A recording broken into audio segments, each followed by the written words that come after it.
35장 베델의 귀환, 이스라엘의 탄생. 베델로 올라가라. 하나님이 야곱에게 이르셨다. 일어나 베델로 올라가서 거기 거주하며 내가 내 형 에서의 낯을 피하여 도망하던 때에 내게 나타났던 하나님께 거기서 제단을 쌓으라. 왜 하필 지금 베델인가? 미드라시는 세겜에서의 끔찍한 학살 사건 이후 야곱이 가나안 족속들의 보복에 대한 극심한 두려움에 사로잡혀 있었다고 설명한다. 또한 그가 도망자 신세일 때 자신을 지켜주시면 베델에 하나님의 집을 세우겠다고 서원했던 것을 아직 이행하지 않고 있었음을 지적한다. 하나님의 이 명령은 두려움에 떨고 있는 그에게 인간적인 복수가 아닌 신적인 보호 아래로 돌아오라는 부르심이자 잊고 있던 서원을 이행하라는 촉구였다. 야곱은 즉시 자기 지간 사람과 자기와 함께한 모든 자에게 이르되 너희 중에 있는 이방 신상들을 버리고 자신을 정결하게 하고 너희들의 의복을 바꾸어 입으라. 납비들은 이 이방 신상들이 바로 라헬이 라반의 집에서 훔쳐온 드라빔과 세겜성을 약탈할 때 탈취한 우상들이었다고 가르친다. 야곱은 하나님의 집으로 나아가기 전에 먼저 자신의 집안부터 정화해야 함을 깨달았다. 이것이 족장으로서 행한 그의 첫 번째 강력한 영적 지도격이었다. 그들은 모든 이방 신상과 귀에 있는 귀고리를 야곱에게 주었고 야곱은 그것들을 세겜 근처 상수리 나무 아래에 묻었다. 그들이 길을 떠났으나 그 사면 고울들이 하나님을 크게 두려워하는 하나님의 두려움에 사로잡혀 야곱의 아들들을 추격하는 자가 없었다. 야곱과 그와 함께한 모든 사람이 가나안 땅 루스 곧 베델에 이르고 그가 거기서 제단을 쌓고 그곳을 엘베델이라 불렀다. 바로 그때 한 줄의 짧고 슬픈 기록이 삽입된다. 리브가의 유모 드보라가 죽음에 그를 베델 아래에 있는 상수리 나무 밑에 장사하고 그 나무 이름을 알론 바곳이라 불렀더라. 독자는 묻는다.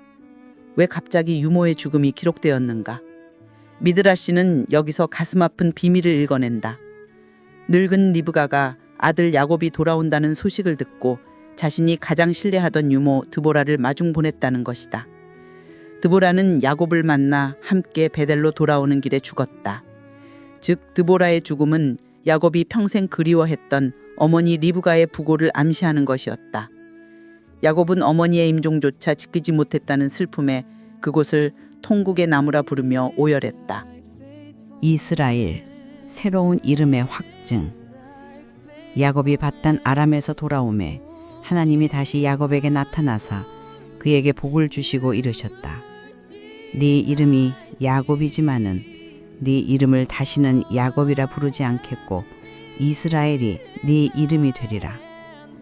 야복 나루에서 천사를 통해 주셨던 그 이름을 이제 하나님께서 직접 나타나 공식적으로 확증해 주시는 순간이었다. 속이는 자 야곱의 시대는 끝나고 하나님과 겨루어 이긴 자 이스라엘의 시대가 시작된 것이다. 하나님은 그에게 전능하신 하나님으로 자신을 드러내시며 아브라함과 이삭에게 주셨던 생육하고 번성하라. 왕들이 네 허리에서 나오리라. 이 땅을 네게 주리라. 는 언약을 그대로 계승하셨다.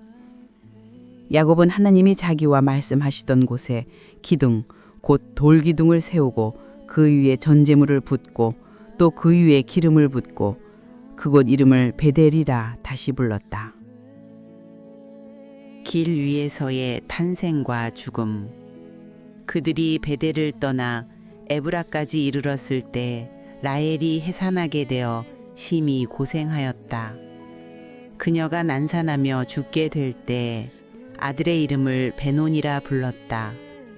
그러나 그의 아버지는 그를 베냐민이라 불렀다.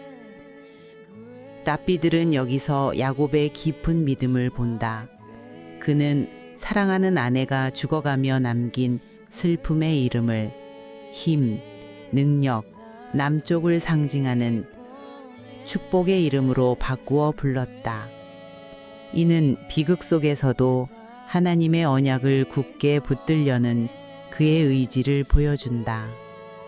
라헬이 죽음에 에브랏 곧 베들레헴 길에 장사되었다. 야곱이 라헬의 묘에 비를 세웠더니 지금까지 라헬의 묘비라 일컫더라. 왜 그녀는 가족묘인 막벨라 굴에 묻히지 못했는가? 미드라시는 야곱이 예언의 영으로 훗날 그의 후손들이 바빌론으로 포로로 끌려갈 때 바로 이 길을 지나갈 것임을 보았다고 가르친다. 그는 후손들이 유배의 길을 가며 라헬의 무덤을 보고 위로를 얻고 그녀가 그들을 위해 기도하도록 하기 위해 의도적으로 길 위에 묻었다는 것이다. 예레미야 31장 15절에 라헬이 그 자식 때문에 애곡하는 소리가 들리니 라는 구절은 바로 이 전승에 뿌리를 두고 있다. 아들의 죄, 아버지의 침묵. 이스라엘이 다시 길을 떠나 에델망대 너머에 장막을 쳤다. 이스라엘이 그 땅에 거주할 때에 르우벤이 가서 그의 아버지의 첫 필하와 동침함에 이스라엘이 이를 들었다. 어떻게 맏아들이 이런 끔찍한 죄를 저지를 수 있는가? 게마라는 이 구절에 대해 충격적인 재해석을 내놓는다. 라헬이 죽은 후 야곱은 자신의 침상을 라헬의 여종이었던 빌하의 장막으로 옮겼다. 맏아들 루벤은 이 모습을 보고 자신의 친어머니이자 본처인 레아가 받아야 할 존중을 빌하가 대신 빼앗아갔다고 생각하여 격분했다. 그는 아버지의 침실에 뛰어들어 아버지의 침상을 빌하의 장막에서 끄집어내어 밖으로 내던져 버렸다. 성경은 아버지의 침상을 더럽힌 이 극도의 무례함과 권위도전을 실제적인 간음죄와 동일한 무게의 죄로 간주하여 동침했다고 기록했다는 것이다. 이 해석은 르우벤이 끔찍한 성범죄자가 아니라 어머니를 위한 빗나간 열심으로 인해 돌이킬 수 없는 실수를 저지른 인물로 그려낸다. 성경은 이스라엘이 이를 들었다고만 기록하고 침묵한다. 그러나 훗날 야곱의 유언을 통해 이 사건으로 르우벤이 장자의 모든 축복을 잃게 되었음이 드러난다. 이 모든 비극과 분열에도 불구하고 성경은 곧 이어 야곱의 아들 12의 이름을 하나씩 열거한다. 이는 어떠한 죄와 상처 속에서도 하나님의 언약은 이 12지파를 통해 온전히 이어져 나갈 것임을 선포하는 하나님의 인침과도 같았다.